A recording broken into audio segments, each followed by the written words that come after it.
नमस्कार दोस्तों, ये video editorial compilation for mains का पार्ट है। आप प्लेलिस्ट में जाके एडिटोरियल की वीडियोस पेपर वाइज और टॉपिक वाइज देख सकते हो। और अगर आप दिसंबर 2019 के बाद की वीडियोस को देखना चाहते हो तो वीडियो के नीचे मौजूद ज्वाइन बटन की सहायता से आप मेंबरशिप को ज्वाइन कर सकते हो। चलिए डिस्कशन स्टार्ट करते हैं। आप जीएस पेपर 3 के इस टॉपिक से आर्टिकल को रिलेट कर सकते हो। क्या कंटेस्ट है? हाल ही में वर्ल्ड बैंक ने 2019 का ease of doing business index release किया और इस इंडेक्स में इंडिया की जो रैंकिंग है वो काफ़ी इंप्रूव हो गई है। 190 कंट्रीज़ में से हमें रैंक प्राप्त हुई है 63rd। पिछले 4 से 5 सालों में हमारी रैंकिंग काफ़ी ज़्यादा इंप्रूव हुई है ease of doing business index में। लेकिन देखो, क्या इस इंडेक्स में हमारी रैंकिंग इंप्रूव होने से इकोनॉमी जो स्लो डाउन कर रही है वो फिर से रफ्तार पकड़ेगी, फिर से ट्रैक पे आएगी? नहीं, ऐसा नहीं कहा जा सकता। क्योंकि देखो, पहले तो इस इंडेक्स पर ही काफ़ी सारे क्वेश्चंस उठते हैं जो हमने डिस्कस भी किए थे जब हमने इस इंडेक्स पे आर्टिकल डिस्कस किया था। एक तो ये इंडेक्स इंडस्ट्रीज पे फोकस नहीं करती है, सिर्फ रेगुलेशन पे फोकस करती है। दूसरा, ये इंडेक्स हमारे देश में सिर्फ मुंबई और दिल्ली पे फोकस करता है, बाकी शहरों पर फोकस नहीं करता है। तो इस इंडेक्स में काफ़ी सारी कमियां हैं। दूसरा, अगर इस इंडेक्स में रैंकिंग इंप्रूव हो भी गई तो भी ज़्यादा फायदा नहीं होने वाला है। मान लिया कि इंडिया में पहले के अपेक्षाकृत बिजनेस करना आसान हो गया है और इससे कुछ जो कंपनीज हैं वो मोटिवेट होंगी और ज़्यादा इन्वेस्ट करने के लिए। लेकिन बात तो ये है ना कि डिमांड नहीं है और बड़ी कंपनीज के द्वारा जो इन्वेस्टमेंट की जाएगी उससे भी डिमांड बढ़ने वाली नहीं है।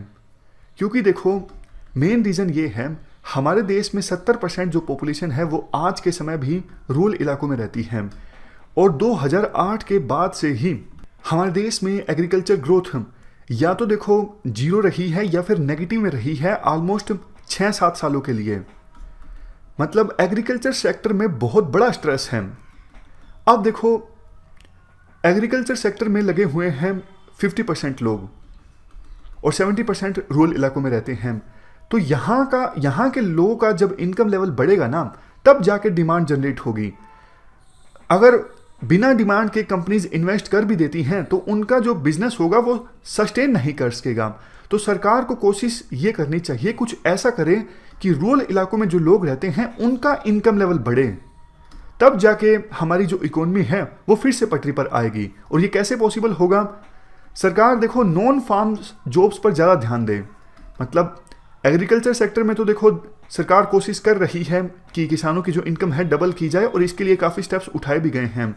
लेकिन एग्रीकल्चर सेक्टर आसानी से डी स्ट्रेस होने वाला नहीं है।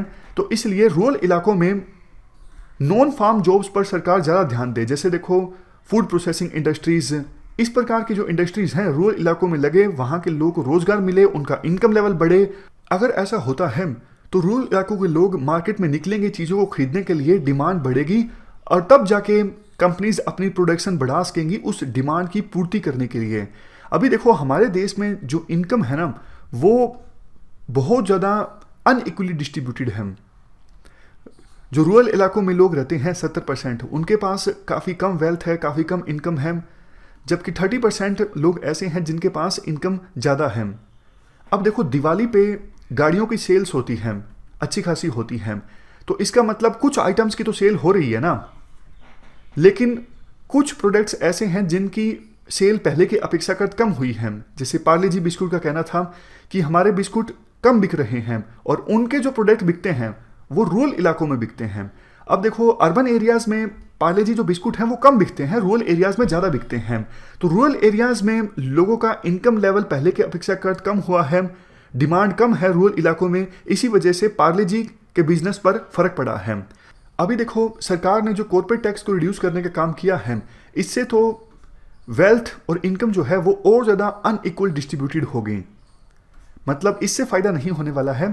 रूरल इलाकों के लोगों का जो इनकम लेवल है इससे नहीं बढ़ेगा। वैसे अपनी तरफ से आरबीआई भी पूरी कोशिश कर रही है मॉनेटरी पॉलिसी को लिबरल बना के, ताकि बैंक ज़्यादा से ज़्यादा लोन दें इंडिविजुअल्स को और कॉर्पोरेट ग्रुप्स को, इन्वेस्टमेंट बढ़े। लेकिन इससे भी ज़्यादा फ़ायदा नहीं होने वाला है, क्योंकि कॉमर्शियल बैंक्स देखो जो ज़्यादातर लोन देते हैं वो देते हैं बड़े कॉर्पोरेट ग्रुप्स को या फिर मिडिल क्लास के लोगों को, हाउस लोन या फिर एजुकेशन लोन, इस प्रकार के लोन ज़्यादा दिए जाते हैं कॉमर्शियल बैंक्स के द्वारा। किसानों को लोन देने में बैंक्स काफ़ी ज़्यादा रिलेक्टेंट होते हैं, क्योंकि उनको ये लगता है किसान अपना लोन लौटाएंगे नहीं और बाद में सरकार लोन माफ़ कर देगी, तो बैंक आसानी से किसानों को लोन देते नहीं हैं। कुछ एक्सपर्ट्स वैसे ये भी सजेशन देते हैं कि सरकार अपनी तरफ से काफ़ी ज़्यादा खर्च करे। जैसे देखो 2008 में ग्लोबल रिसेशन जब आया था तो सरकार ने अपनी तरफ से काफ़ी खर्च किया था। उस समय फिस्कल डेफिसिट हमारा 6% के आसपास पहुंच गया था। तो वर्ल्ड की बड़ी बड़ी कंट्रीज़ को नुकसान हुआ था उस समय फाइनेंशियल रिसेशन की वजह से, लेकिन इंडिया को उतना नुकसान नहीं हुआ था क्योंकि हमने खर्च काफ़ी ज़्यादा बढ़ा दिया था। अब भी सरकार वैसा कर सकती है। सरकार अपनी तरफ से एक्सपेंडिचर इंक्रीज कर दे और फिस्कल डेफिसिट अगर बढ़ता है 5% 6% तो बढ़ने दे, इसमें क्या दिक्कत है। तो राइटर ये कहते हैं देखो उस समय जब 2008 के बाद हमारा फिस्कल डेफिसिट काफ़ी ज़्यादा बढ़ गया था तो ये बात सच है कि रिसेशन का ज़्यादा नुकसान हमें नहीं हुआ था, लेकिन जैसे ही FRBM एक्ट के तहत हमने फिस्कल डेफिसिट कम करना स्टार्ट किया तो हमारी इकोनॉमी फिर से स्लो डाउन करने लगी। यानी हमें कोई परमानेंट सॉल्यूशन निकालना होगा। सरकार खर्च बढ़ाए ये कोई परमानेंट सॉल्यूशन नहीं है। तो सॉल्यूशन एक वही निकलता है कि ग्रामीण इलाकों में ज़्यादा अच्छा इंफ्रास्ट्रक्चर डेवलप किया जाए, वहाँ के लोगों को जॉब्स मिले और वो हों नॉन फार्म जॉब्स। और जैसा हमने डिस्कस किया, क्योंकि फार्मिंग बहुत ज़्यादा फ़ायदे का सौदा नहीं रहेगा, इसलिए ग्रामीण इलाकों के जो लोग हैं उनके दूसरे सेक्टर्स में भी उनको जॉब दिलवाना ज़रूरी है। और अगर इसके लिए ग्रामीण इलाकों में ही इंडस्ट्रीज़ लगती हैं, जॉब्स अवेलेबल रहती हैं, तो ये एक मेजर फैक्टर हो सकता है कि ग्रामीण इलाकों में लोगों का इनकम लेवल बढ़े और वो डिमांड क्रिएट हो और उस डिमांड की पूर्ति के लिए कंपनीज प्रोड्यूस करें, इकोनॉमिक एक्टिविटीज़ बढ़ें, हमारे देश की इकोनॉमिक ग्रोथ रेट बढ़े। तो ये पूरा आर्टिकल हमने डिस्कस किया इंडिया की इकोनॉमी से संबंधित। इस डिस्कशन में फिलहाल इतना ही है। Thank you very much for discussion.